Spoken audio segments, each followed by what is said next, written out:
see on maastiku. Ei ole maastiku, trikke tehakse. Hüpatakse. Можно прыгать и... Прыгать, делать всякое. Только не надо, только не надо.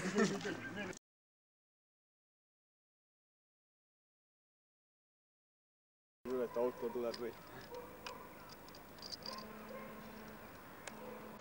97. aastal oli Tartu provintslik linn.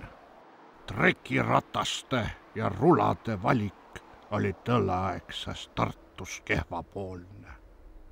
Valida sai 3 erineva mudeli vahel.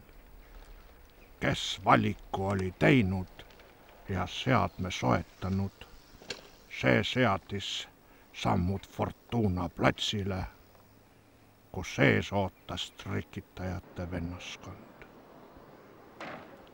Need 3 aastat olid Eesti trikiratta ajaloos tähtsal kohal. Ilmuma hakkas esimene eestikeelne eriala ajakiri DUK.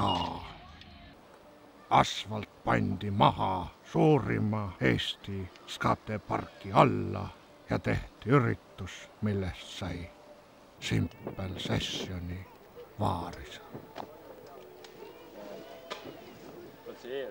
So guys, what's about backflip?